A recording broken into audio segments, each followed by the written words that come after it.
Welcome to the Fantasy Savvy Weekly Show with your host, Steve D'Angelo, discussing high-stakes fantasy football, NFL picks, and much more. So sit back, relax, and enjoy the show.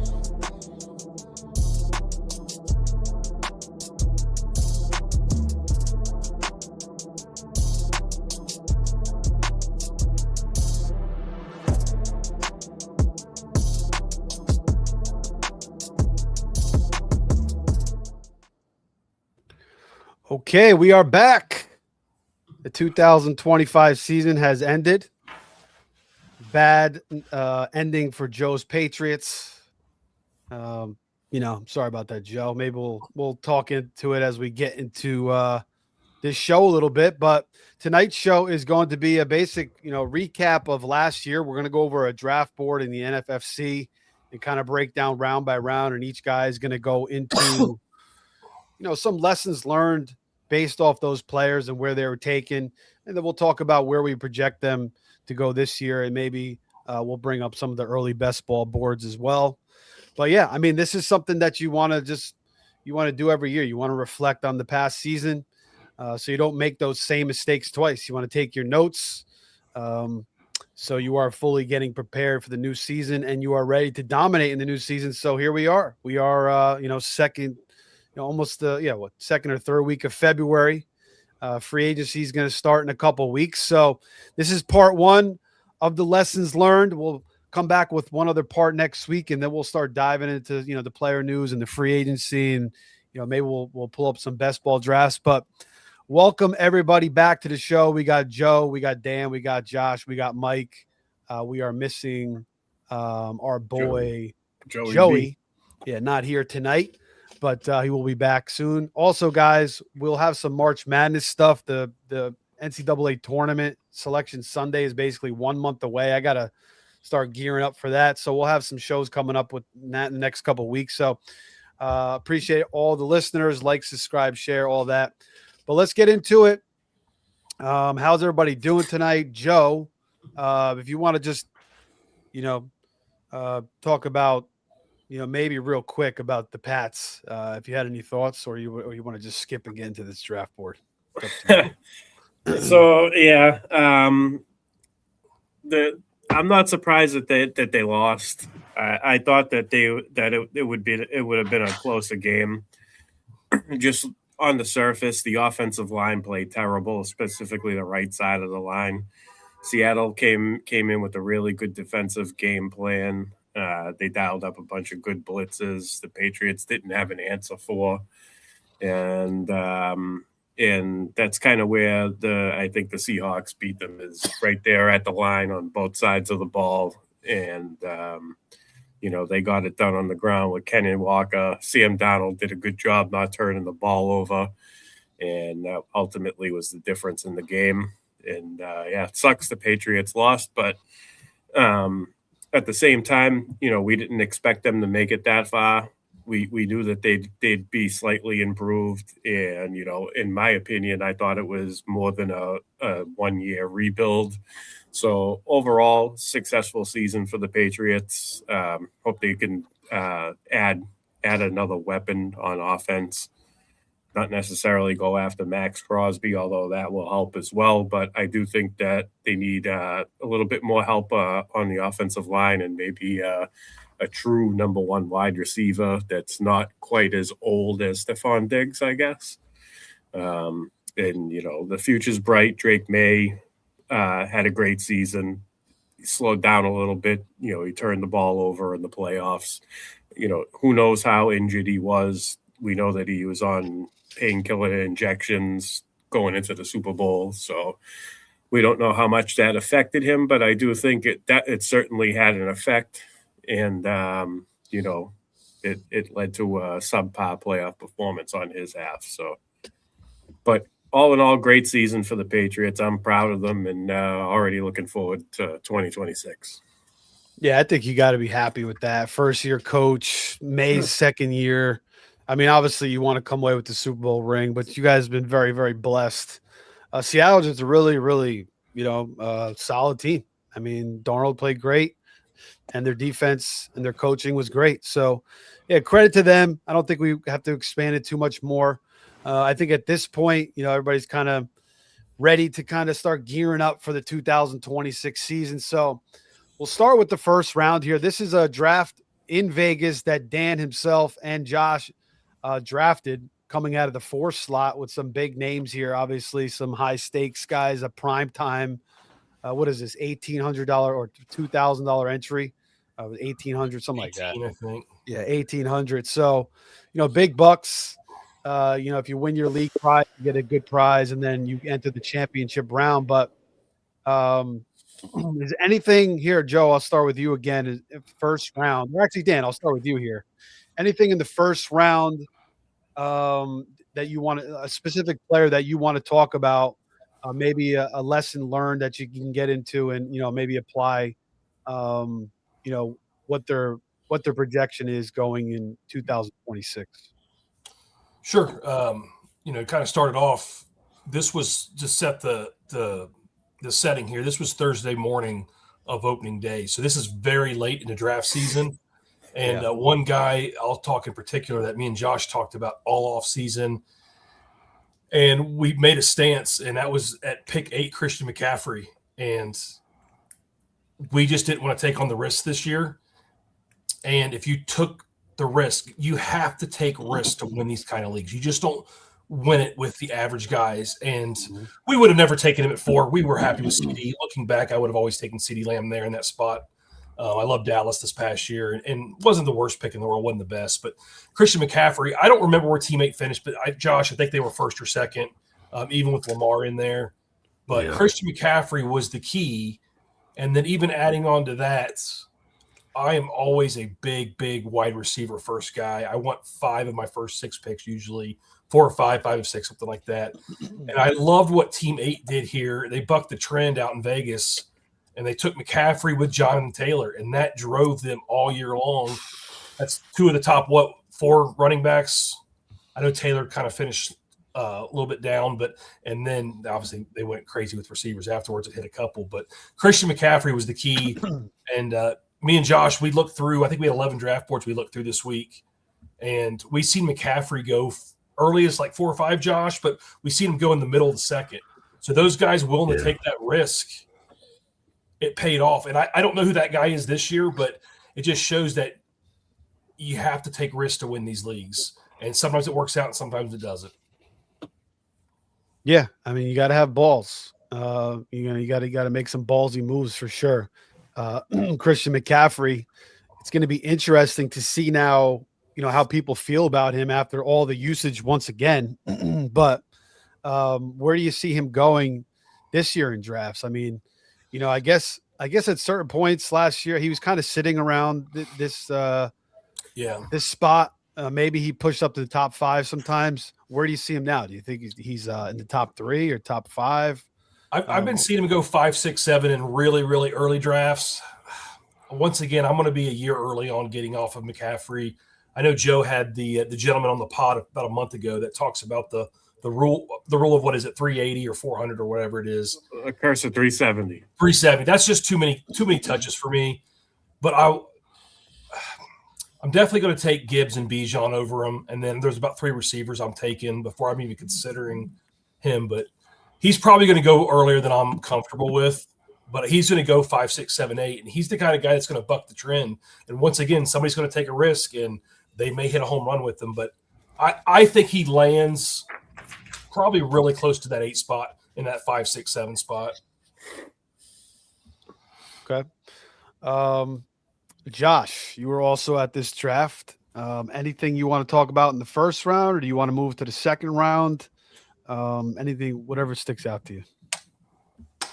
This was, I think, Dan can correct me if I'm wrong. This was the first draft that we saw anybody go ahead of Jamar Chase. I think Chase had gone first in every single draft. We were, with the NFFC, you got the KDS. And so this being our first prime time, we were we were hoping to get one prime time where we would be up towards the front, and we were kind of hoping to be in that 4 or 5 slot and get Lamb. So we were somewhat sweating it a little bit when Gibbs went, because then we were like, well, wait a minute, what's going to happen here? Are we going to have to? Is Jamar Chase going to be somebody that's there? Is this going to be that draft where something crazy happens? But we ended up getting Lamb, and we were happy to walk away with that. Going to the second round, we were pretty happy with Josh Jacobs there. This was our only draft where we drafted in the top half. Everything else was towards the back. That's where we felt more comfortable drafting from. But we chose to pass on McConkey, which we talked about him a little bit there when it came our second pick. We talked about him. We weren't really on Tet, and then it was just a little too early to be looking at JSN. So felt comfortable going with a big wide receiver and a kind of workhorse running back there in Jacobs. Okay, Mike, what anything here in the first couple rounds stick out to you? Yeah, I'm surprised a little bit that because the news was out already that Puka didn't go in the first round, because you had that clarified, and basically he moved into the first round. At least a couple I did late. He was in the first. I'm surprised there. Yeah, I mean, it's otherwise, it's we could have 20. That's we want to use 20/20 hindsight. Everything's pretty much all the first round. You saw a lot of it. Maybe some guys maybe weren't. You didn't have a preference to, but that was nothing stuck out. That was like somebody that hopped up really in the first round. Yeah, I would say in regards to just real quick on CMC, like 2 years ago, the information we were getting from the Niners was he's fine, everything's good. He's going to be ready week 1. And then all of a sudden it was a complete disaster, right? And then last year we get that report like a week before the like almost like a week before. He's got, some kind of something going on again. So like, I mean, as a fantasy owner, you get that scares you off because you just really don't ever know. So, I mean, I understand the trepidation of not taking CMC, but like Dan was saying, you do have to take the risk. And as far as Puka, I mean, I think I overvalued that whole Devontae Adams thing, but I was also worried a little bit about Stafford too. I think there was only a couple drafts where I was at the end of the late first round where I took Puka. And, I should have realized that, he's just been McVay's guy. He's been utilized in the game plan by McVay, and he surpassed Kupp. Kupp used to be that guy where he was creating everything for Kupp, and then he just passed him up. I just thought that maybe Adams would, at some point could kind of, take that role from him.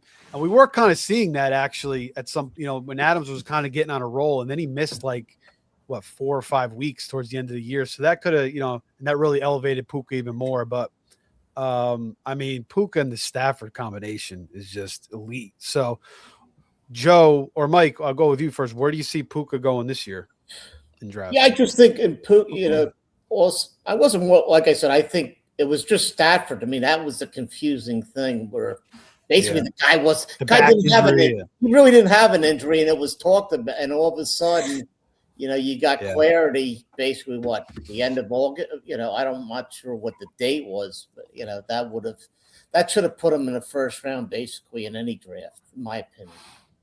But I see him. I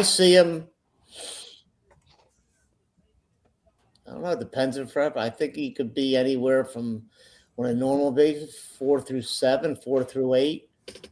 I mean, maybe somebody likes him, goes and puts him into the top 3. I mean, my feeling on you guys said on McCaffrey. I mean, I think he's going to go earlier than he should. Like Dan said, I was one of probably my best team. I always was in on McCaffrey last year because I got him in the second round, mid-second round. I mean, that was it. I got Taylor in the third round. I mean, Wish I took a better first round than Genty, but I was just trying to diversify that team and look how it landed. I'm not going to be probably in on like Dan. I'm not going to be in on McCaffrey unless he's second round this year. Shout out to Steve G.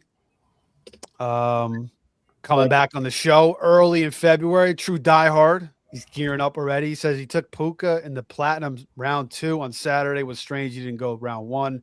Stafford made everyone nervous, and that's true. I mean, everybody was bugging out about the back injury, and that's just another thing. When everybody is it's just like it becomes like everybody and their mother starts talking about something. That's when you want to kind of shift the other way sometimes and take that risk and go against the grain, and then you end up with a guy like Puka. So if you can get the value with Puka, late round, or somebody similar, similar injury, something like that pops up in our drafts this year, you want to take those risks and pounce on it. I would take Puka top 3. I mean, top 5. I mean, his underdog ADP is 102 right now. Yeah, there you go. So, right. Steve says he's about 10 big gorillas in already. Holy shit. Yeah. I love it. Oh man, Steve, we're gonna have to get you on the show, man. I gotta bless him. You gotta send me a message with your send me your cell or something. Or absolutely, we gotta get him on all the shows. Yeah. Steve's living the dream, man. I'm just he's having the time of his life. All right, Joe, what do you got, man? What do you think here? Well, I think Puka fell. I think Devontae Adams' presence as well as the Stafford injury contributed to Puka falling in drafts last year. I also, me personally, I worry about him missing time. He misses games here and there, so I think that factored in as well. I was a first round fader of Puka. If he fell into the second round, I probably would have taken him, but I picked mostly from the other side of the board. I did the live prime time that I did. I had the 9 spot, and I want to point out this here. I think we all got it wrong with Brian Thomas over Amon-Ra St. Brown. I think almost everybody was taking him over St. Brown. Now I was targeting Drake London in that spot. Which was going well for a little while until he got hurt towards the end of the year. But I ended up getting Brian Thomas in that spot over St. Brown, and it's a big mistake on our part. I don't think that we factored in the fact that most of his success was with Mac Jones and not Trevor Lawrence. So I think that affected his performance as well. I mean, nobody expected him to only have 50 catches for 728 yards and 3 touchdowns. After the rookie season he had, one of the better rookie seasons of all time, really. He did have a hand injury early on, and there's a lot of speculation that he was banged up all year and became a little bit timid, with those throws that were in traffic. Jacksonville's offense also evolved. We should have put more what's the word I'm looking for? More emphasis on Liam Cohen and how he was going to run that offense. They went out and at the trade deadline they got Jacoby Myers. Obviously, we couldn't forecast that happening. But Parker Washington came on. The slot wide receiver plays a huge role in that offense. Travis Etienne stayed healthy and had a big year. There were just a lot of the deciding factors in hindsight that we probably should have been taken into account, that we could have been expecting some regression from Brian Thomas this past season, and we kind of ignored it. And we took the shiny new toy over Mr. Consistent. St. Brown has been a surefire first round pick every single year. It doesn't matter whether you take him at 7, 6, 10, 11. There's always returned his value. he never really sets up to disappoint you unless he misses time. So he's a lot more proven than Brian Thomas going into last year, and I think that's that's a spot where myself as well as the consensus dropped the ball in the first round last year. Yeah, Brian Thomas is a receiver I loved, and I was drafting him his rookie year, and he was such a great value. And I just, there was definitely talk about the Mac Jones and his connection and Trevor Lawrence, and their connection wasn't great. Shout out Jim Coventry. He was one of those guys harping on that. But yeah, I mean, I don't know what happened with Brian Thomas. I just think he regressed. There's definitely a little bit of a sophomore slump there. And I think in Cohen's offense, he was trying to put him across the middle. And I don't think Thomas was really comfortable with that. He seemed a little skittish. And there was some rumors too that like he's not like 100% mentally into the game. Some rumors about that. And I think he had some injuries too. He had wrist injury, so I think that was messing with them. But yeah, new coach, new offense. Lawrence wasn't really doing it, and then they bring in, we saw Travis Hunter kind of going across the middle, getting it done, and then he got hurt, and then they bring in Jacoby Myers, and he was kind of doing that. Parker Washington was doing it, and that's kind of what Trevor Lawrence was doing down the stretch. He was like hitting those passes across the middle. They were kind of keeping Brian Thomas more on the outside, and that's not really Lawrence's strength. So I do think Brian Thomas is a really good receiver. I just don't know if he fits truly within this offense and Trevor Lawrence. So he's going to be a nice value next year. First round, second round, he killed me in a lot of leagues. I took a lot of Brian Thomas and I took a lot of Ladd McConkey. So that's a lesson learned for me is, sophomore receivers based off 1 year, it can definitely work out. I mean, we've seen it time and time again, but it could also burn you a little bit too. And, with McConkey, who was a second round pick, it was a little crowded there. I mean, Quentin Johnson, he stepped up. Keenan Allen definitely, made his presence known early on. He kind of faded away late, but it was just a little bit too crowded there for McConkey as well. Then their offensive line fell apart and it all kind of destroyed. But Joe, where do you see Brian Thomas going, or where is he going in the early best ball drafts right now? Like at the 5-6 turn, his underdog ADP is pick 60. I've gotten him in the middle of the sixth, back end of the sixth round in some drafters, best ball drafts. I've been targeting him like crazy. I think that he's back to where he was when he was a value in his rookie year. But, do I expect him to bust out and have a year like he did his rookie season? Not necessarily, but I do think that we could see him get a little bit closer to that. Last year was a bit of I don't want to say an outlier, but there were just a lot of things that contributed to him underperforming the way he did. And I do think that we're going to get a bit of a bounce back year this year. Okay. So round 6, I'm all in on him. Yeah, I did touch on Ladd McConkey again, second round pick. I was in on him in a lot of drafts. I just love both those guys coming into their rookie years. And they both smashed their rookie years, and they both just destroyed me this year. So Ladd McConkey, I think Keenan Allen's out of the way now. He's not going to be the presence he was early on. Their offensive line play should get healthier, should improve. So I'll still be on Ladd McConkey. I could see more of a bounce back playing with Herbert, and you're probably going to get a round or two value on that as well, right, Joe? Where's he going now, McConkey? Do you know? Pick 37, right? 3-4 turn. Okay. Basically. Yeah, you get a round 2 value on him as well. All right, Dan, back to you. We can move on to the 3rd, 4th round. Anything that sticks out to you there?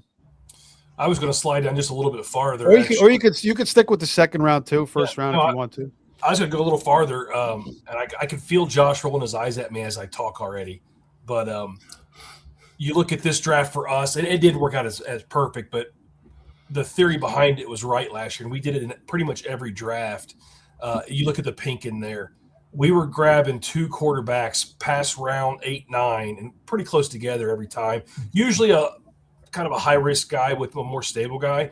And when you just look through here and look at some of the names, I mean, that's where Trevor Lawrence fell. That's where Jordan Love fell, Justin Herbert. You saw Stafford in the last round. There's Caleb Williams. Purdy was top 5 points per game. I'll be doing the same thing again this year. I'm going to be trying to grab 2. I hope I hit on 1. If not, maybe I could bounce them off each other each week. But look at the value at that quarterback position late. We have a board that I think I was showing you guys earlier that, we had one of our best teams took Jalen Hurts in the 4th, and we ran out of depth in the playoffs. And it's like, what if we didn't have Hurts there? We would have taken, I don't remember who it was, Josh, but I love that quarterback depth. And then this year, I think it's going to be like a guy that I'm targeting already is Baker Mayfield. I mean, we got to see who he gets at receiver, but he could be a guy down here. Stafford's still falling down here. You can always get Jared Goff down here. I know it's not sexy, but when you have 9 position players and you can throw out Jared Goff and Baker, I mean, that's a lot of the guys that won this year had that, unless you hit a home run with Josh Allen, because you probably struck out with Burrow. You struck out with Daniels and Lamar. So I just love this theory of the 2 quarterbacks in the middle of the draft, basically. Who won this week? Team I went to look, and it was not us. I can tell you that on this one. This was our worst. 8 or 11, it looks like to me, if I'm just looking at it. I know 8 was up there most of the year. I don't know if he finished 1 or not. I think he was 1 or 2. 11 looks tough. Yeah. Just by looking at it. I don't know what he. They deleted the NFFC site too quick. I couldn't get the. Yeah, Sanda had a nice draft there, but Kittle did get hurt. But he got freaking Javonte, and he got Stafford. Stafford is the last pick. They probably quarterback after Purdy hurt. Yeah, I mean, that's been the fantasy. One of the main strategies for a long time. Wait on quarterbacks, wait on tight ends, and sometimes it comes to fruition nicely if you can hit on the right guys. But you could also miss on some of these guys too. Absolutely. But then again, what you were saying, Dan, I agree with. You kind of combo them up, and you should be able to hit on at least one of them. I like your guy Josh, and Dan. I like your build. I mean, that's a kind of build. Take the receiver, get your running back, and then there's go receivers. And the problem is we drafted players that got injured. Receiver league. Telling Josh we should draft players that don't get injured. Yeah, but I'm just saying the build, the way you did it. That's a typical build for us. We're grabbing 4 or 5 receivers early. We like to throw one big running back in there and then take some shots. This year we might be taking 2 running backs early, but leave that tight end and quarterback for the end. There's just too much value out there. You just can't find a starting running back. They're not getting hurt like they used to be. Yeah, they're staying healthier, which is kind of crazy. Circling back to Steve G real quick, and actually Al, my boy Al, circling back to BTJ. Joe, does Parker Washington go ahead of BTJ? Do you think we're gonna start seeing that in drafts? All 3 Jags receivers are like really close. Apart. All 3 of them are right now. You got Hunter coming back next year. Where's he gonna fit in the puzzle? On defense. They're saying they're going to utilize him more on defense, supposedly now. That helps. I think it makes sense because they went out and they traded for Jacoby Myers. I mean, that's evident to me that they want to pick one side of the ball for Travis Hunter, and it sounds like it's going to be defense. I mean, I know that if he's playing both sides of the ball, his risk for injury goes up dramatically. So they got to be factoring that in. I mean, a player with that type of skill level, you need him to be on the field, no matter where you're putting him. I mean, I do think they'll work him in some formations and get him. He'll be on the field for some. I just don't see him getting more than a 50% offensive snap share, as long as Myers, Parker Washington, Brian Thomas Jr. are all healthy, and and I'm pretty sure that they're gonna bring back ETN, whether they franchise him or they give him an extension. I don't see how they can let him move on. He's got history with Trevor Lawrence. He had such a good year this year. they're pretty much Super Bowl contenders. I think they need to retain what they have and build on it. So, yeah. Steve G says Hunter going to drop. If he drops, he may be a handcuff type guy. If one of the three receivers get hurt, I kind of see that. That's basically what I just said. Yeah, you get the value there. And do you believe in Park? Do you guys believe in Parker Washington? I've always kind of liked Parker Washington. I picked him up in my one dynasty league a couple of years ago, and he kind of goes in the lineup when somebody's hurt. He produces, then he gets, doesn't do anything for a couple of weeks, and he comes back again. But he really, really had a breakout season this year. Do you see him kind of sustaining that, or do you see more inconsistencies ahead? As they incorporate Hunter and maybe Brian Thomas takes a little bit of a bigger role. What do you guys think about? You think Parker Washington's a little bit fool's gold? I do think he's talented. I just don't know if I could buy into him to be a week-to-week consistent option. So he's being drafted at pick 73. Brian Thomas is at pick 60. So they're pretty close. I'm leaning more towards taking Brian Thomas there, even though Parker Washington comes cheaper. Where's Myers going so far? He's probably down further, would be my guess. Let me take a look.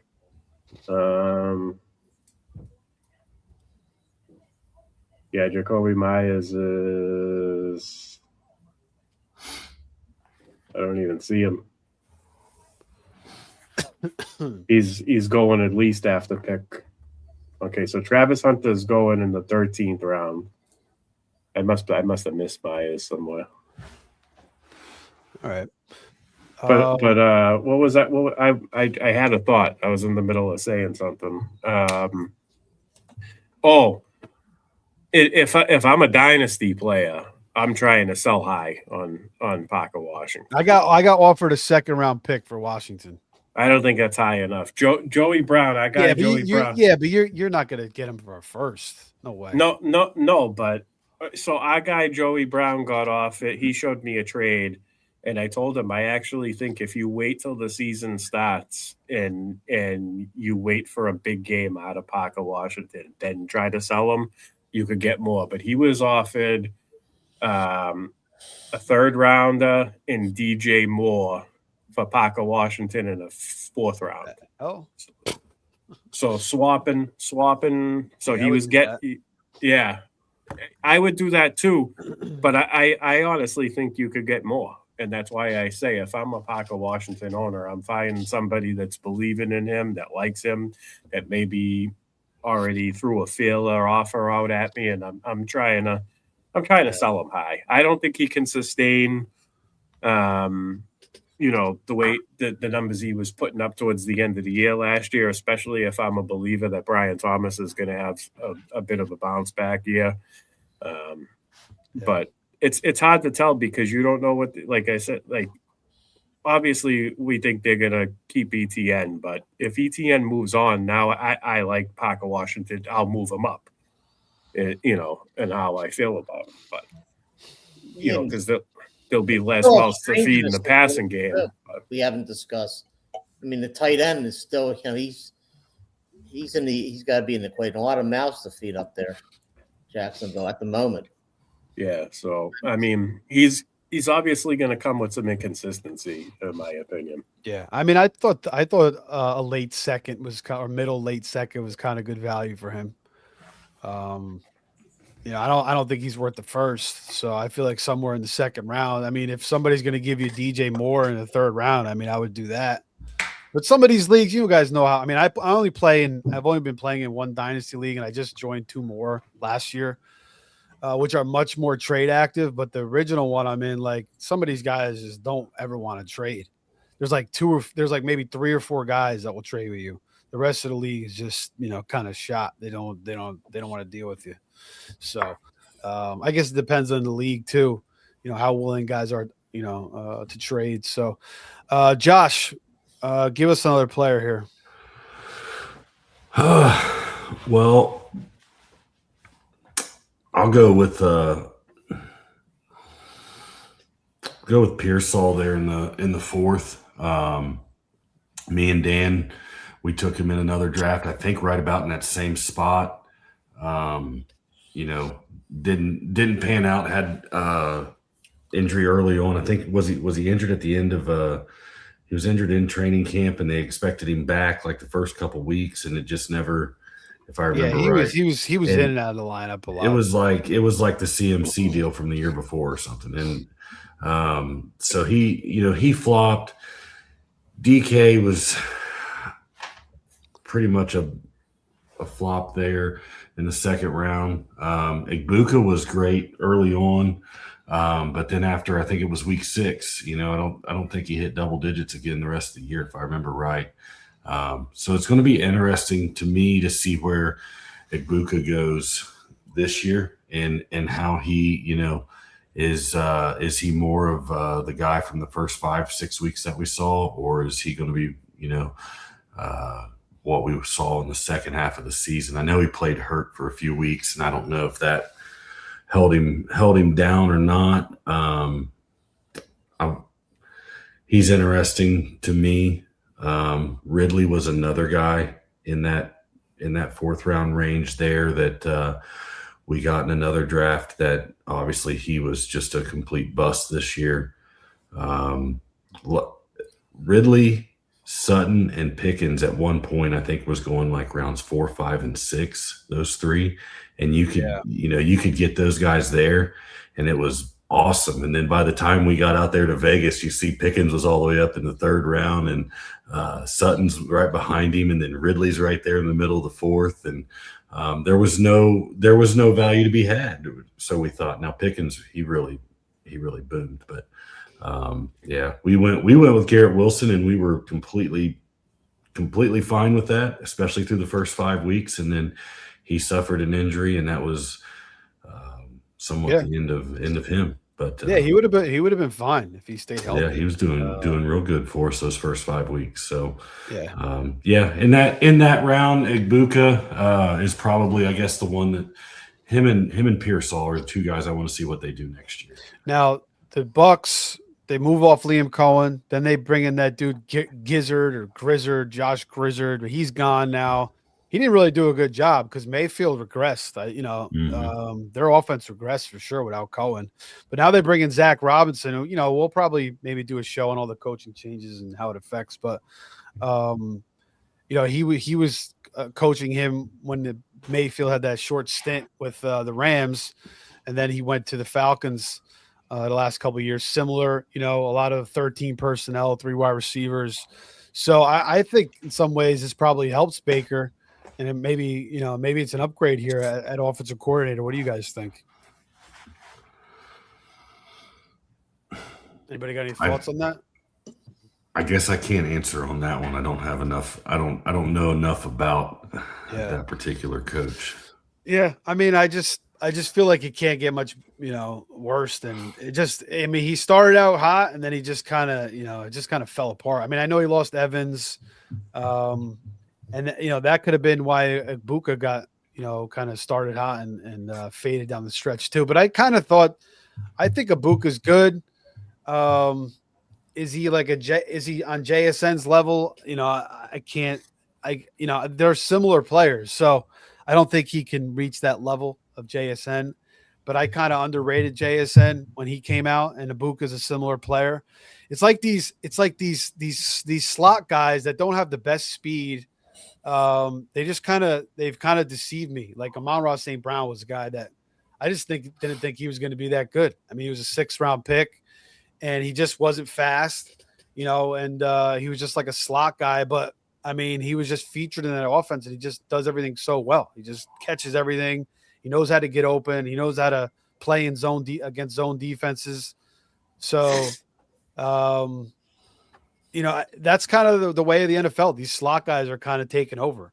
And that's like when I compared him to like a guy versus Brian Thomas, when I see Brian Thomas, 6'3", big, fast, it's just like, could beat the defense all day long, led college football in touchdowns, 17 touchdowns at the big rookie year. I'm like, this guy is just going to get better and better and better.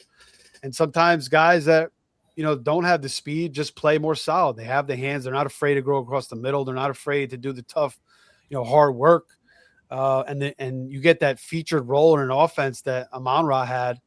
it's just gold for fantasy. So that's what people are looking with Ibuka. And that could happen, in his second year. So it'll be interesting to see. The defense, also the NFL defense is a trend. The way that they play to take away the deep play. So yeah, exactly. Those outside wide receivers have been coming with a little bit more inconsistency the last couple. Yeah, of seasons DK Metcalf, AJ Brown's getting limited a little bit more. So yeah, these smaller guys are kind of doing work over the middle now, and it's just that's been a successful wide receiver. Ibuka's his current best ball ADP is at the 4-5 turn, pick 48. He's going around. The problem with me is there's a lot of running backs he's going around that I like, and this is like almost where if you don't grab one of this is a tiered the group of running backs he's going around, the next tier drops off after that. So it's like he's going around like RJ Harvey, Trevion Henderson, Cam Scatterbo. Other wide receivers he's going around is Terry McLaurin, Jalen Waddle, Christian Watson, Devonta Smith, Luther Burden. All in that same range. Quinshon Judkins is also right there. Javonte Williams. So there's a lot of pretty good players that he's going around. So as of right now, I mean, obviously ADP landscape is going to evolve all season, all draft season. But I mean, as of right now, I don't know how much Ibuka I'd be getting, but. You said, Steve, he is going into year 2. The inside slot wide receivers getting more volume over the past couple of years. Mike Evans. Mike Evans is coming back. Yeah. There's Chris Godwin. Jalen McMillan coming back healthy. I mean, he's another one. McMillan. I like McMillan. Is healthy. When I look at a team like the Buccaneers where they have an abundance of wide receivers, I always focus on the ADP of where each guy is going, and often trend with the cheapest one. You know what I mean? If I don't think there's that much of a gap between each guy. So it kind of fell right for Ibuka too. Evans was hurt, McMillan was hurt, Godwin was just coming back, and he was like the main guy for a while, and he just couldn't really do anything. So I think that drove him being drafted by Tampa Bay as well. I think Tampa knew that they were gonna need a wide receiver to step in immediately. Yeah. So not to take anything away from Ibuka, but Right. Well, what we didn't know at the time that they drafted him was that Godwin's ankle was nowhere near good from that surgery, and then that he was going to end up having a second surgery right after the draft. That kind of came out of nowhere, and then training camp rolls around, and Godwin still can't even run. We didn't. That was something that Tampa Bay kept pretty quiet.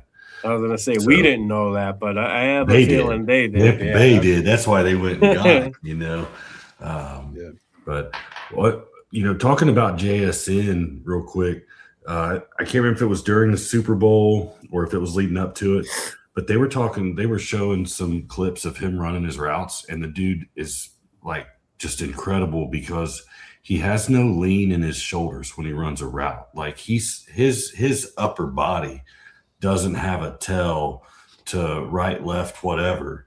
And it's pretty incredible. And so I think sometimes, you see the guys like Amon-Ra St. Brown that gets drafted in the 6th round or whatever. Maybe they don't have the most God-given talent, but we've got Cooper Kupp. Guys come in and they put in the work and they learn how to run the route trees and put in the extra hours to get that chemistry with the quarterbacks. And that's makes the difference. Yeah, and Amon-Ra is his dad was a professional weightlifter, so you had him disciplined coming in. And sometimes it's good to do background, watch old interviews, see what their background is too. Get to know the player personally. I I like how you mentioned the connection with the quarterback, Josh, for these type of players. That I call that the Julian Edelman effect. You get the trust of your quarterback. You work on your craft. You run the right routes, and it's all timing. The quarterback trusts you. They're gonna target you because they know you're gonna be in X spot when needed, and it's. That was Jacksonville this year. It took that passing game was rough early on, and I mean, I don't know if you guys remember. There was even a game where Lawrence and Combs freaking yelling at each other just a few feet away. Like Lawrence is on the field, it's almost third down, and he's turning around screaming at Cohen, and you're like, "Oh, this thing is blowing up." And it was like right about that time is when the turning point kind of happened. But a new offense. And I think the biggest thing to take away from Jacksonville is they grew. Like every week you could see Lawrence just get more and more comfortable after about week 6. And as he got more comfortable in that offense, then guys like Parker Washington and this one and that one, that they were all getting involved. And I think we're all kind of thinking the same thing, that's going to continue to grow next year. So yeah, no, I mean, definitely took a little while there. What do I want to say? All right, Mike, let's move on to you here. What do you got here? For what, the second round? Whatever. You could pick anywhere 1 to 5, whatever you want to do, really. I mean, just within the first 10 rounds, I would say. I mean, a guy I was a little in on, but not much was mistake was worthy. Never really. I don't know. Everybody was, talk big about him, but it just didn't make sense in an Andy Reid offense. Really, they spread it out too much. It just he's a one trick pony. And the only other thing I would say is, it's funny, and I'm usually fading these guys. And the only my two best teams had these guys, and I didn't really want to draft them. Was these rookie running backs, they pump up Gentry and Henderson. I wasn't in on either of them. I grabbed the share, and they were my two best teams. One had one. It was the second pick I took. I had a great cast around them, and they helped me. Henderson helped a couple games. Gentry, I didn't really wasn't a factor because I had McCaffrey and Taylor. But I don't get it. I was off, I think like first or second year doing this. First year, I didn't understand CEH. They pumped him up in the first round. Rookie running back. The Chiefs took him at the end of the first round. I didn't like him. I'm talking about the in these drafts. Yeah, no, I know. I just don't. Just doesn't make sense to me when there's other guys, teams. Guys like you look at Schroeder, you look at I just looked at the way these guys draft. They don't have that. They don't take those type of guys. It's maybe if you draft 30, 40 teams, okay. And I diverse, but I just don't get it.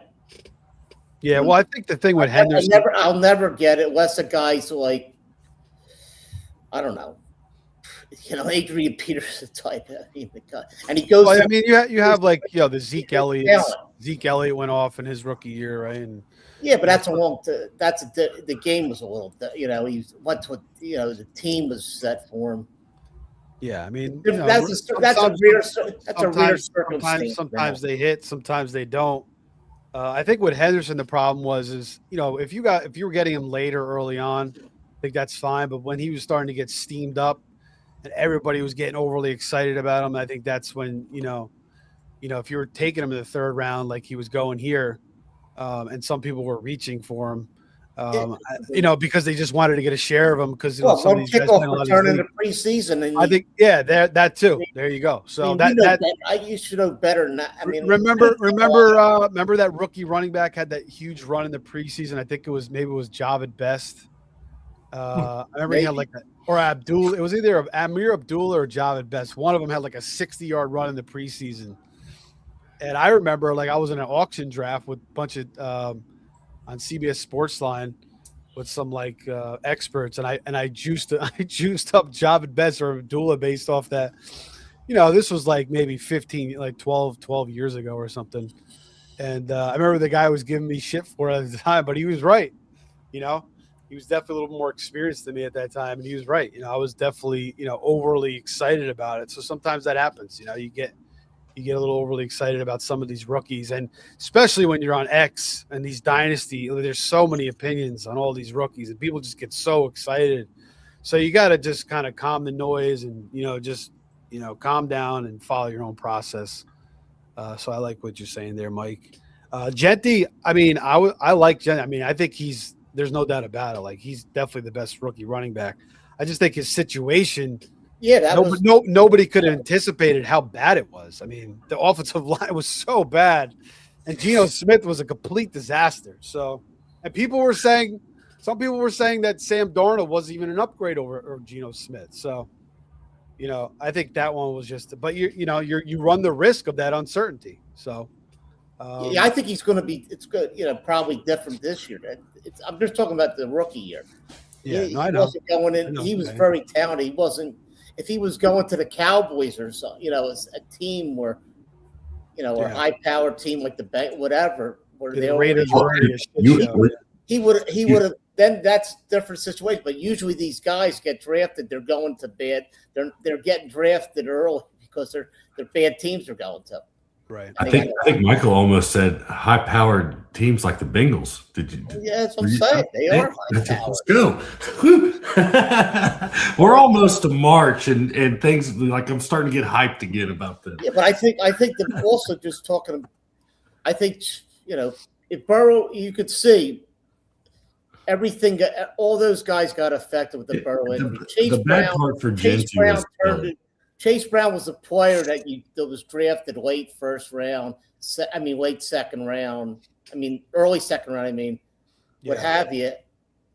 He was that player when Burrow came back. He was a beast. Well, he came back once Flacco came in. He started to go off. But basically exactly. But Burrow, the Burrow injury killed him. The Burrow injury definitely killed him. Yeah, and he was a good pick in the second round. I did take a lot of Chase Brown. He was a good pick. Paid off late, and if the coach didn't get, then let him get vultured like he did, from like he did. He did better. P Ryan stuff, yeah. I couldn't stand that with the P Ryan. What is going on, man? Samaji, okay, he's a good pass blocker. Tough on the team. He bring him back because of it.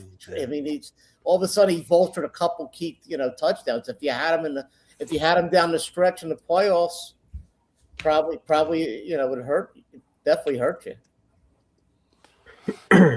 All right, Joe. I think we're swinging back to you, right? Yeah, I was just looking for. So the professor, a couple of weeks ago, we did a show Aces Up on Tuesday night on the sports affiliation with the professor and the Mike Media, the Dennis Michelson, and the professor had a chart of running backs, wide receivers, quarterbacks, tight ends, and where they were drafted. How many of them were drafted in the first 2 rounds, first 3 rounds, first 4 rounds. And one thing that I know that we noticed already, I just was looking, I can't find the chat in the Discord, but one thing that we observed is now looking at this draft board through the first 4 rounds, it's clearly more yellow than green, right? I think we can all agree on that. And it's already a trend that there was 21 running backs and 21 wide receivers equally taken through the first 4 rounds. Well, through the first 5, it might have even been the first 5 rounds. So I think we're seeing running backs going earlier than last year in this year's drafts. So I just wanted to point that out. Is that in the underdog format? No, this was on This was FFPC ADP. Okay. Going back a couple of weeks though, so it was only 10 days worth of draft data, but there were enough drafts already. I think there were 17 drafts or something like that total. So there was enough to draw up some data. But I do think that we're going to see running backs going a little bit earlier. The top 2 tiers of running backs going a little bit earlier this year than last year. So I think as a result, you're going to see some good wide receiver value from rounds like 5, 6, 7. I mean, I know we always consider like round 5, round 6 the dead zone for running backs regardless, but I think they're moving up, and I think it's gonna force us to pivot, the way we start our builds. Like Josh and Dan, you guys are talking about how you like to mix in one runner, do a hero running back type of build, mix in one running back, and then hammer away at some wide receivers.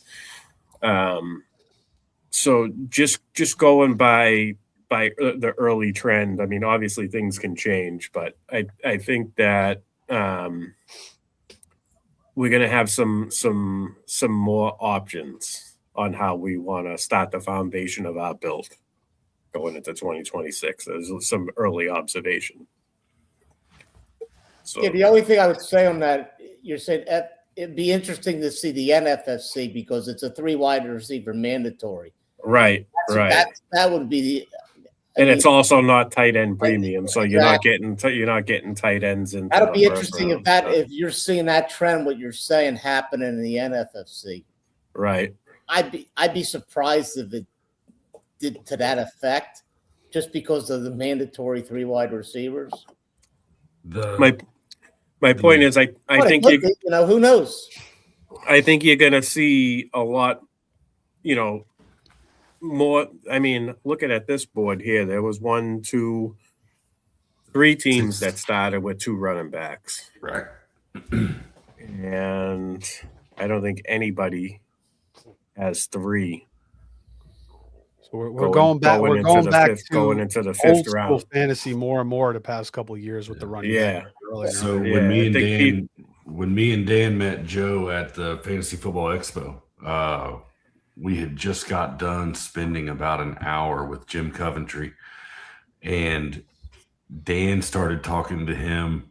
I don't even know how Dan started the conversation, but just introduced himself, and Jim got rolling on a theory he has with running backs versus linebackers. And it was pretty fascinating, and I've kind of paid attention to it, and I caught about a 10-minute clip of him talking about it after the season last week.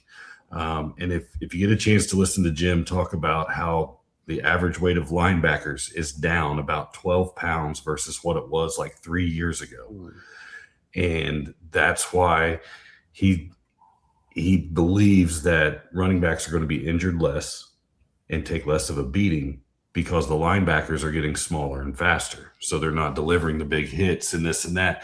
So listening to him talk about it was really interesting. This last year in Vegas, we saw more green in the first 2 rounds than what I remember us seeing. Maybe Dan might have a better memory, but there was a lot of yellow in those first 2 rounds, and then your green would start to mix in.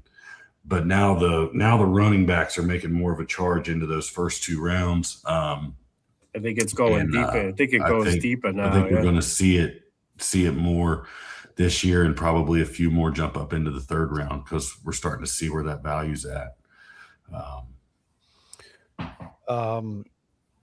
Kenny Walker, Super Bowl MVP, gets the shine with the Charbonnet injury. 4th round in this draft. He was kind of going 4, 5, 6 throughout draft season. I think 4's. Sometimes he would go 4. But I also saw him drop 5, 6. So where do you guys see him going now? Like 2nd? I mean, I guess it depends what happens with Seattle and, where he ends up. But I mean, the talent is on display. He just needs to get the freaking ball. And you'd have to think if he moves somewhere else like Seattle, he's going to get the rock more and more consistent. He gets 80%. If he gets an 80% touch or 75, whatever, and he gets goal line, I mean, he's going to be a monster. But I mean, the other side of the argument that is Kenneth Walker was always hurt. He was always getting hurt. He was always missing 4 or 5 games. So maybe Seattle, and you heard McDonald say, we have a plan for our running backs, and that was their plan. Maybe I feel like they always kind of wanted to use a second guy, and the Charbonnet injury kind of forced their hand, and they played Charbonnet a little bit too much.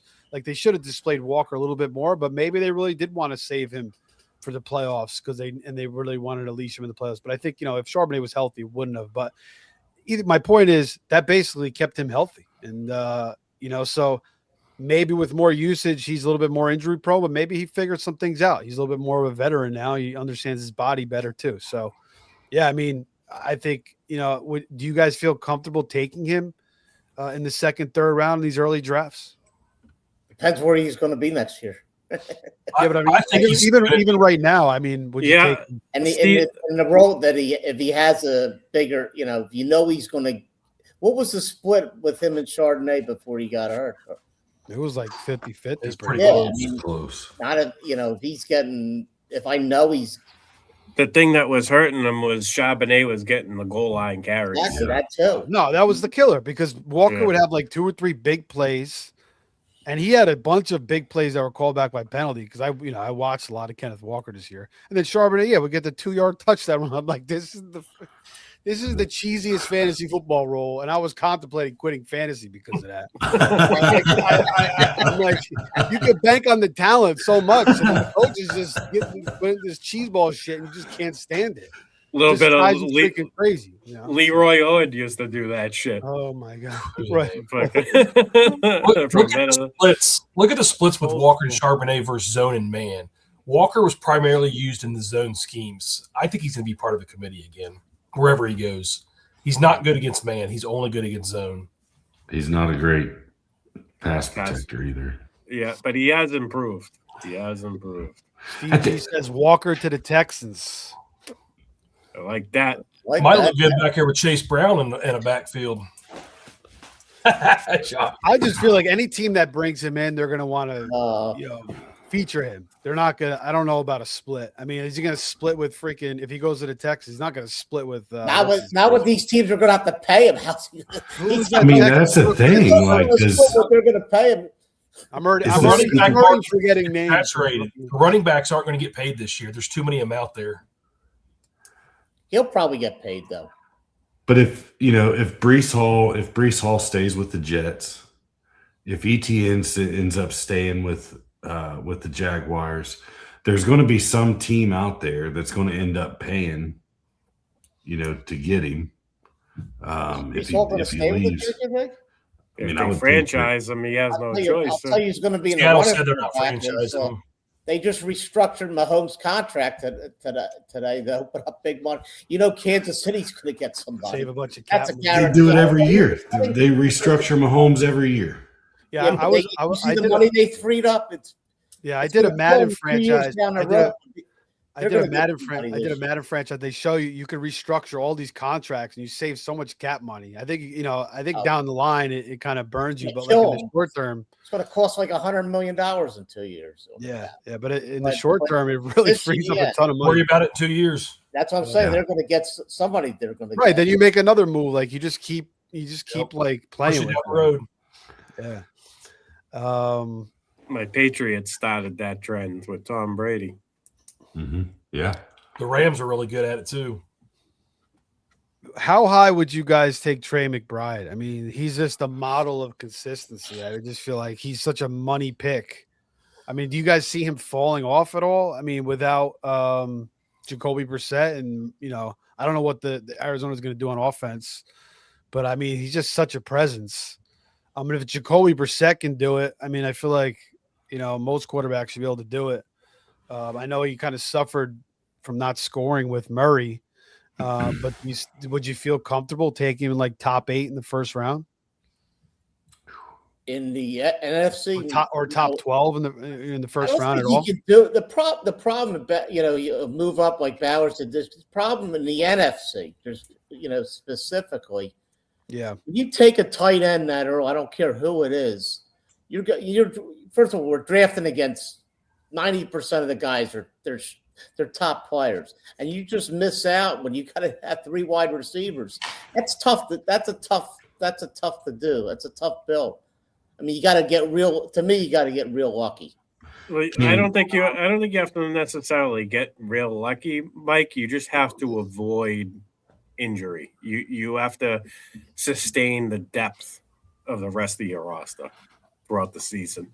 You got to be. You have to, and you got to be active on the waiver wire. You got to scoop up guys when they start to show positive trends. You got to get them before they're too much.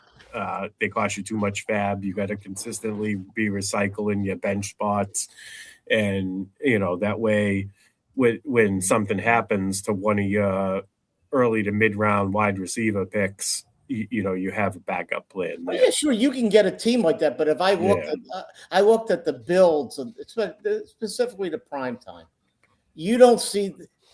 Maybe you rarely see a McBride team. You see a Puka team. You see a JSN. You see an Olave. You see those guys. You're seeing other positions because you're taking a risk. Basically, sometimes draft can real fool to you. Probably you could take a tight end when guys are real loopy in these midnight hours or something, or in July or something. But it's tough to do. I mean, look at all those. Yeah. You got to be really willing to wait on quarterback too. I think if you take Trey McBride, you got to lean into the build. You got to lean into the build.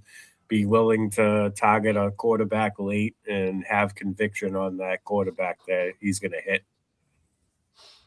That's where do you guys see him going? Like early second round? Yeah, he's going to go. He's probably going to go early. You're right. But yeah, Joe, where's he going now? He's got to be in the first round. He's in the first round in FFPC, but he's right around pick 13, pick 14, 1, 2, 3rd. Yeah, that's about right. That's not for FFPC. That's not bad. That's totally different than NFC though. You get the third round reversal too, so it's going to come back to you. So. If you get him, something you could do there too in the back end. That's a great point, Steve. I think that makes him even more draftable at that spot because you get that early third round pick. Yeah, that's where you're right there, Steve. That's a good. You were scoring a guy like JSN in that spot last year. 2 wide receivers and then him basically, and that's. I just think there might be some rookies that can move up. We saw Marvin Harrison. We saw with Genty last year. You take a guy like that at the back end of the draft versus one of these rookies that we don't even know about. I just think it makes a lot of sense. I mean, McBride is just such a monster. I mean, he's such a beast. So, new coaching staff there in Arizona. We'll see what happens all around. But let me ask you. Let me ask you guys this. Would you be okay with a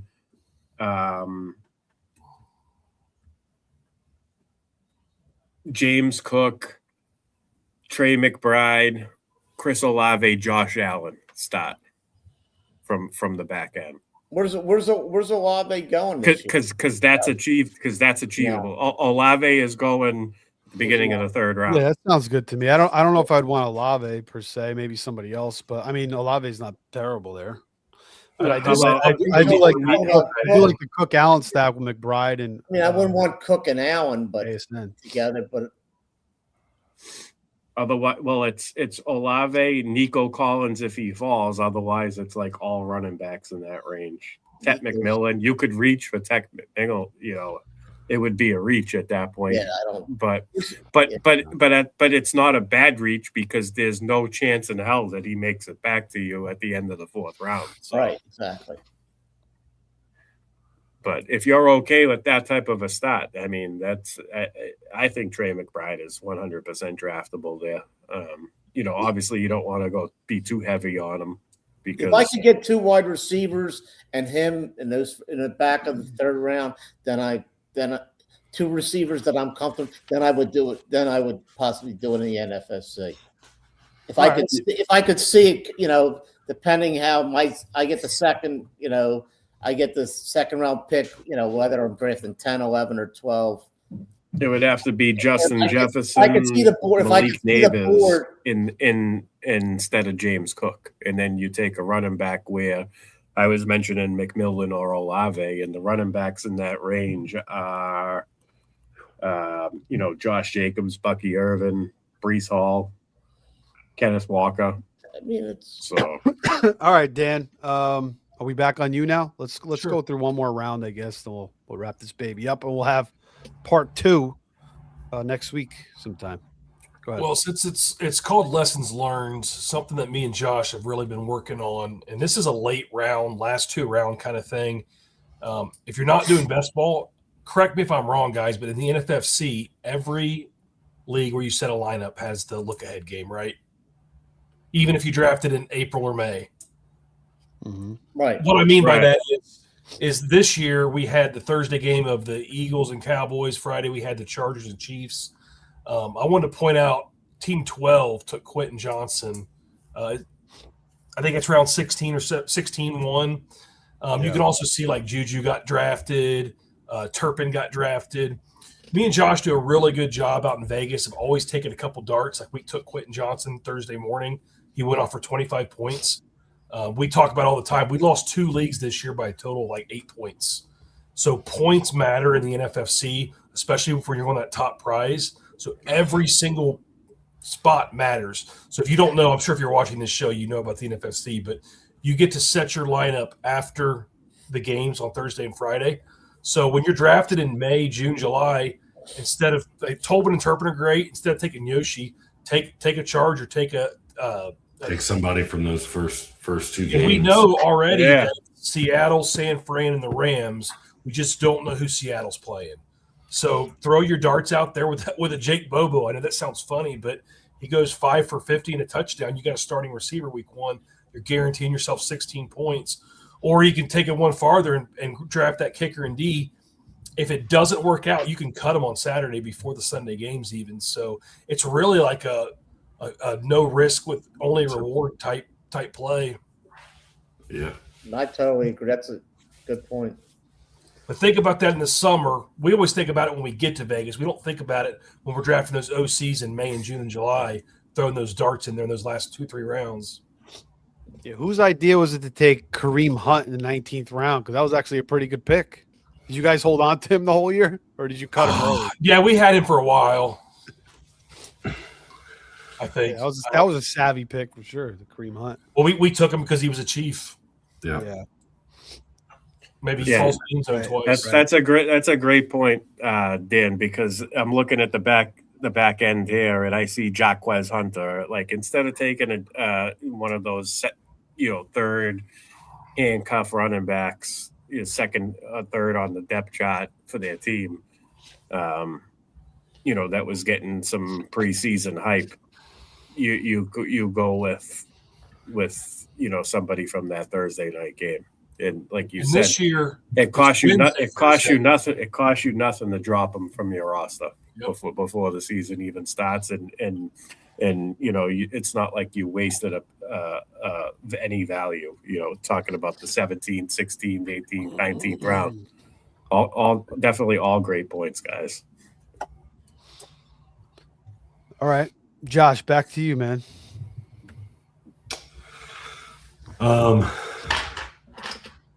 Matthew Golden, where's he at? There, in the fifth round. I don't know. I believe it's Dubs. That's a free agent. I think he's possibly moving on from Green Bay. I don't know if Golden gets in there. That was another young guy that got drafted, off of hype because Green Bay hadn't drafted a number one receiver in how many years, or a receiver in the first round. So that was another guy that went super early there. I don't know. We've kind of just in general in talking kind of hit on a lot of the guys that me and Dan had talking about. So I see RJ Harvey there in the 6th round. That was a guy that me and Dan had in a couple other teams, and we had him and Dobbins on one team, thinking that Dobbins would be early. We'd have RJ Harvey late, and it didn't exactly pan out Thank you, Sean Payton. The way that That's another rookie that was getting a lot of hype. Yep. RJ Harvey was another one. But yeah, he wasn't even being utilized. They signed Dobbins, and that veteran presence came in. I mean, he just usurped them. And then Harvey really wasn't even that great. He was still getting a little bit hot down the end. But it's really I don't know if he's as talented as everybody thought he was going to be. That's really I was going to say that's really because they really didn't have anybody else there, and it definitely affected them in the game against the Patriots in the snow. They didn't have that. I couldn't believe how bad he was in the snow. They didn't have that straightforward in between the tackles running back there. He was like the kid in Christmas Story, falling all over the place. Oh man. Yeah, J.K. Dobbins gets hurt again, but yeah. All right. I'm just trying to see what sticks out to me here a little bit. Jameson Williams, I mean, I loved him. I kind of thought that there was an outside chance he could pass up St. Brown. But early on, they just weren't utilizing him. And then Dan Campbell took over the offense. And then they started to feature JMO a little bit more. But I just don't think he fits Goff's style as much as St. Brown does. St. Brown, goes across the short routes, across the middle. That's what Goff likes to do, in short to intermediate routes. He could hit the deep ball from time to time, and JMO was kind of doing more of that intermediate stuff. But I think just Brown has that true role on lock. So I don't know if JMO will ever pass him. As talented as he is, I just don't think it will happen. He would be much better off with like a Mahomes or a Josh Allen type, a guy with could kind of move around a little bit more and, have JMO track with him. All right, who's up? Back to you, Mike. What do you got?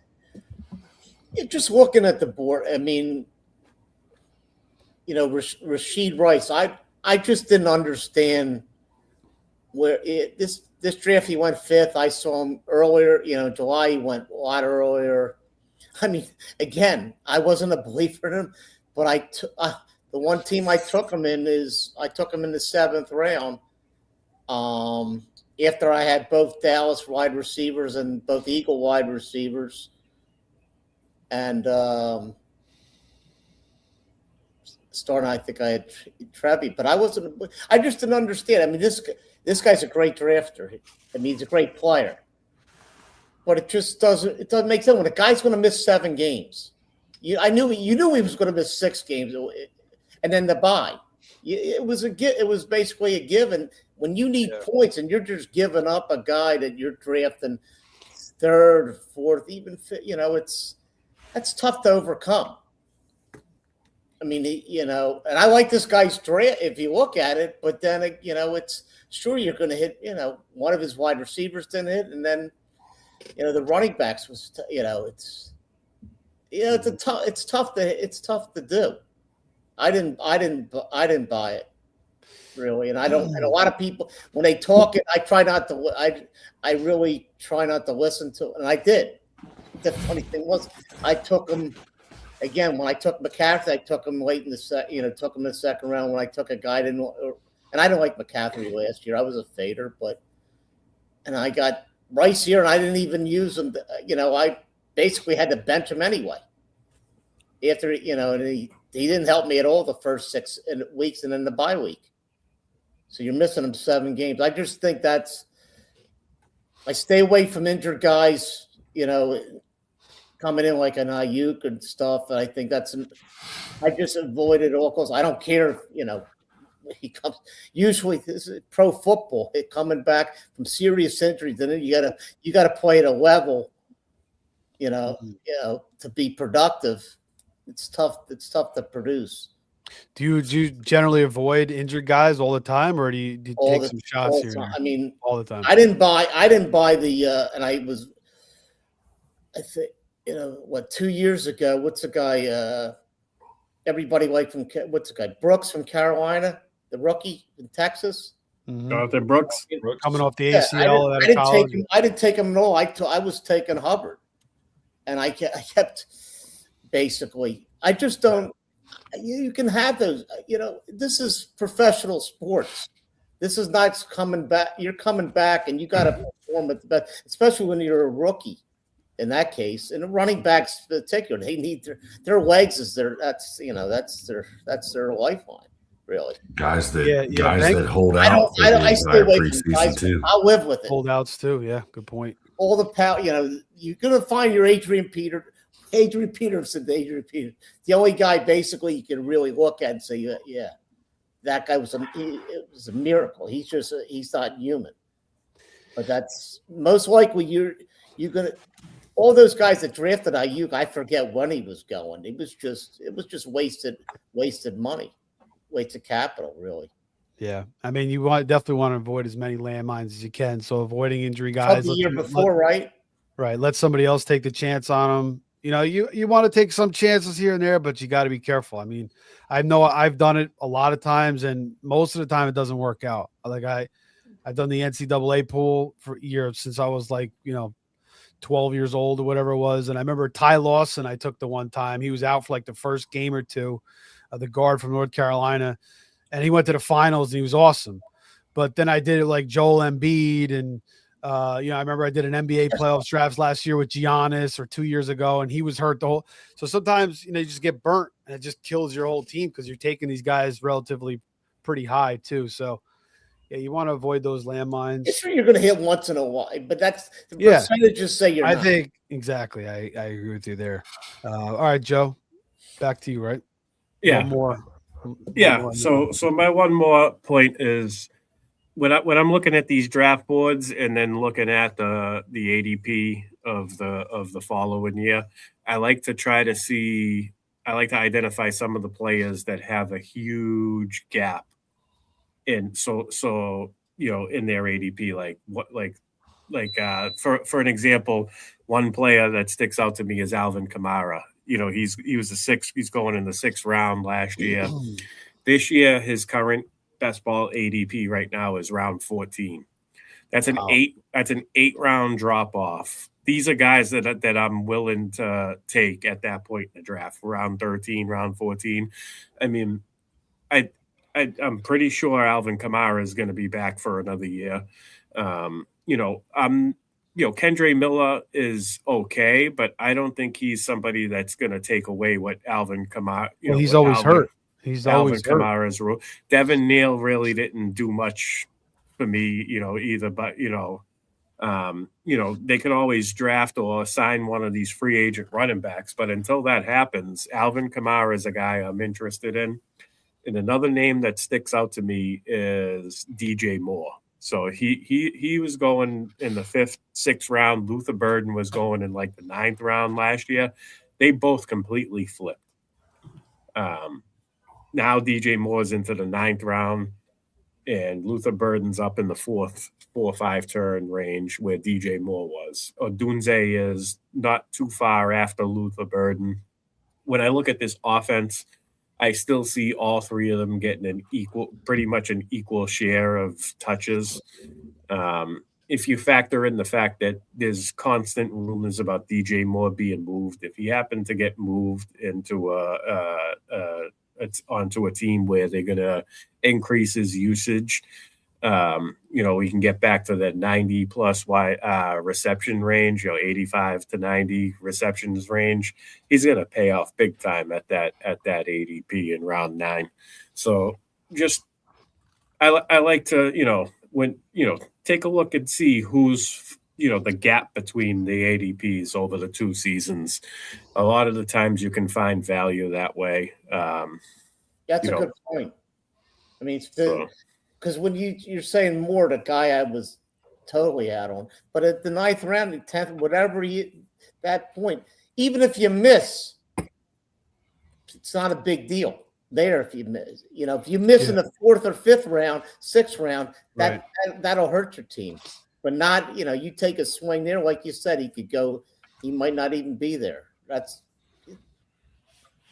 a good point. So even though, and you said, like Kamara. Just quick question, Joe. Where's Saquon going this year? What's his? Just curious. I don't think he's fallen that much. Really?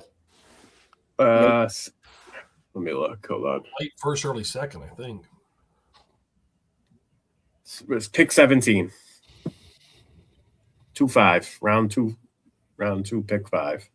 So in the middle of the second round. All right. Anybody else? Anything else from anybody here? We could roll about 5 more minutes, but if you guys want. So do we think that Barkley has a little bit of a bounce back year this coming season now that he's, he had his regression year from his 400 plus touches or whatever it was. And then the offensive line is, yes, Johnson coming back, it's I think probably because it's going to be a new offense. he's probably gonna climb more towards the early second or into the first by the time it gets close to season. I'm guessing, but when you say he's going 17, and I'm looking at this draft board, and 17 is that's right not in that range where Jonathan Taylor was at. Not there, right? Yeah, I think maybe he could go back to catching passes again. That's something they totally neglected the last couple of years. The guy with the Giants, he was a pretty good pass catcher. There's one thing, Steve, that Steve made a point. I just saw go across. Bowers tight end 1. Yeah, I totally agree with that. That's a good point. It could be the same instance as last year where McBride was going a little bit cheaper. They're kind of in the same tier. I could see a lot of people get the value on Bowers this year. Yeah. Good offensive coordinator. Finally, quarterback change. Rookie quarterbacks love tight ends. That is a good point. I still think that McBride is worth drafting where he's going. I think they're both in a tier of their own. If you wanted to, you have options. If you're at the beginning of the board, there's a chance that Bowers can fall to you in the second round. And if you're at the back end of the board, you can splurge on McBride if you feel confident in what's going to be coming back to you in round 3. Who do you think tight end's number 3 is going to be? You got McBride, Bauer. Who do you think the third best? Loveland's been going 3. Yeah, right. Is he going high? Yeah. It'll be up there. 3 rookies are going 3, 4, 5. There's a little bit of a gap after that, but it is Colston Loveland. Where's he going now? Right now, back end of round 4, mid to back end of round 4. I'm surprised. I think for me, I think the Loveland stuff's kind of crazy, but I think if you're going to get featured in a Ben Johnson offense, then again, I've been burnt by that before. So if you're gonna get featured in a Ben Johnson offense, which he kind of was down the stretch, he's just gonna get targeted left and right. So you're right. I will say this: I like him. I think there's a better chance of him paying off in the 4th round than there is for Luther Burden, in my opinion. I agree. That's a good point. Back to Joe's point. Steve G in a slow draft, big gorilla. DJ Moore in the round 11. So imagine DJ Moore, ends up on the Bills or something like that, and you're getting him in round 11. It's just like, there you go. So there's nothing. That's the perk of drafting in February. You could also end up on the Jets, and that's the opposite. This is why I like to say, man, you gotta identify. I want to see who our quarterback's going to be. That's the players that have a huge gap between ADPs over the course of 1 year. Those are the guys. A lot of guys I like to take a swing on. I'm just thinking of last year. Jalen Waddle was one, and I think he kind of paid off. He stayed relatively healthy. He fell all the way down to the 7-8 turn from being in the 4th and the 5th round. At 4 rounds, that's a big enough gap for me. 3-4 round drop. Brian Thomas is another one. Where's McConkey going this year? Right now, I think he's still second, early 3rd round. I think he's 4th round, but let me just double check that. Yeah, pick 37s. Yeah, beginning of the 4th round. How about if Calvin Ridley's going the 11th round? Are you going to take him there? That's I've had it with Calvin Ridley. I used to love him. He gets hurt walking onto the field. I don't know. He just gets hurt. I don't know. He went through that thing with the gambling, and he just hasn't been the same ever since he got suspended by the NFL and he was hurt. What team's he going to be on? Is he going to be back with the? He's not going to be back. Is he a free agent? I don't know. I don't know what's going on. I don't see him back. I don't see him back in Tennessee. I mean, how about Zay Flowers? How do you guys feel about him? Do you think he'll ever truly be like, get like a featured role where he's just getting lots of targets every game, or you think it's just going to kind of be, he's just going to be part of the mix? I mean, you still got Henry, you still got the tight ends, and Lamar running. So I don't know. He was he finished 12th in wide receiver PPR scoring, and I did not expect that when I was looking at the standings. Ridley in the 20th of the steal. Yeah, sure. Yeah. I was going to say that after Steve said 11th, but at that, but he's going in the 20th round. I was going to say I think he's going later than 11, Steve. So yeah, no, everybody. Everyone feels the same way as us. Yeah, you take it sure. I was just comparing him to Moore because he said 11. So, but Flowers, he was number 12. You said, Josh. I had some Zay Flowers last year. I'm always in on Zay Flowers. He's one of my favorite players. He doesn't get the volume. He hadn't gotten the volume in his first two seasons. He's always going to come with inconsistency, especially when Derrick Henry and Lamar Jackson are there to eat up the goal line and the red zone area. Yeah. But yeah, I'm not a fader of Zay Flowers. I'm drafting Zay in the right build. Who's the new OC there? I don't even know. Let me just recall here. It's the old Bears OC, Doyle. Oh, really? So it's probably going to be definitely a different type of offense that'll probably favor him. Doyle. 29 years old. Speaking of Derrick Henry, are you guys still in on him in the second round? He's still in the second round. I mean, when's he ever? I'm not drafting a running back that doesn't catch the ball in the second round. I don't care how good he is. Well, I mean, Henry always surpassed that. But now at his age, I don't know if he's going to be at 30 years old. Yeah, I don't know if he's going to be able to. I would agree with Dan on that. But I mean, that was always the knock on Henry. He can't catch passes, but he was just, he just running 20 touchdowns, 1,600 yards. But yeah, I felt like he kind of wore down. And then those last couple games where they were trying to get into the playoffs, I feel like he gave it everything he had, and he looked pretty good. But I don't know, man. Like, he's just at a point now where I don't know if he can keep doing it. I think we're going to start to see the regression a little bit. Everything in that offense revolves around Lamar Jackson. And is Lamar being a pocket passer, or is he getting out and stretching the field by running himself? And when Lamar begins to do that's what spreads the defense out and opens it up for Derrick Henry to run, and then it opens it up for Lamar to run, and then it opens it up for Zay Flowers and Mark Andrews and everybody else. But when Lamar gets the least little bit dinged up, he doesn't want to run anymore. And then he stays back there, and it stifles. It seems like it stifles everything. I think that's a short. Steve, he's taking him in the fourth round. Flowers. I'm picking him in the fourth round too. Especially when he was 12. I can't believe he was a 12th wide receiver. I like him in the fifth. I don't know if I like him in the fourth. It's got to be the right build, Dan. You got to. Right. I wouldn't go running back, tight end, and then take Zay Flowers. You look at the team that did him. McCaffrey and Taylor, and then got Adams and Flowers. Like, they hit the nuts with those two running backs and those two receivers. Too bad Lamar fell through.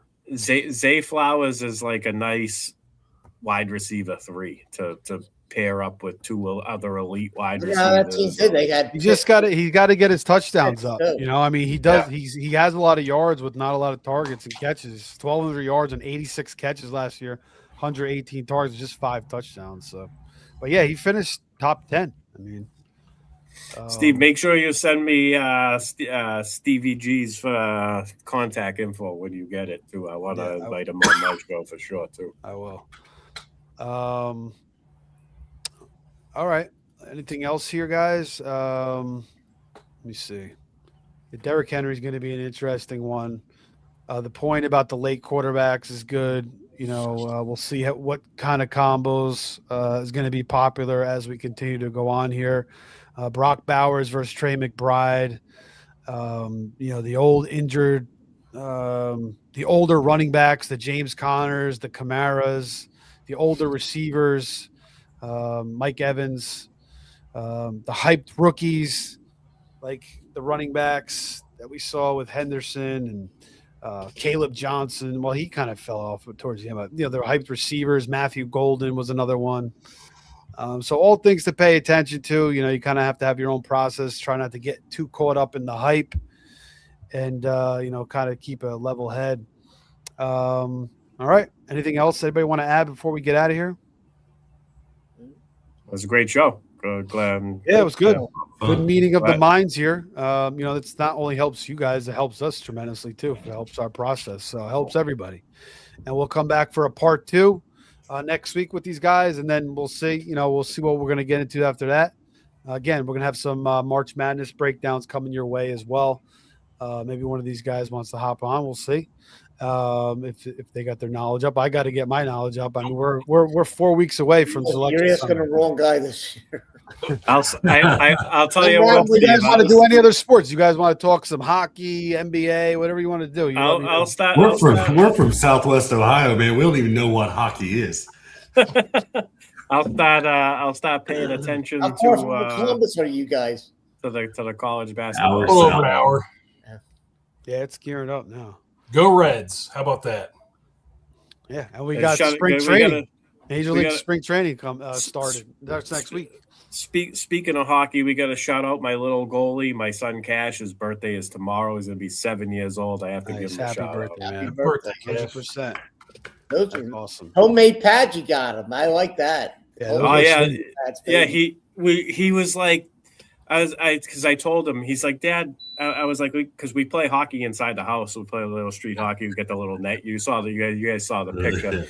And he's like, Dad, I need some goalie pads. I'm like, what? I remember when I was little, my older brother made me them out of cardboard. And I was like, looked in the recycling area, and he has this project. He did like a school project on a styrofoam cardboard, like that flexible cardboard. Right. And I was like, what do you think? You want to use this? Do you care about your school project? He goes, for goalie pads? Let's do it. And so I had to I had to bust out I had to get the box cutter. I measured his legs. And I'm not arts and crafts guy by any means, but I had some old shoelaces. I had to cut them in half, and we made a little bit of holes. I punched them through it. And then, we were playing right before the show, man. He made me play for like 45 minutes. Nice.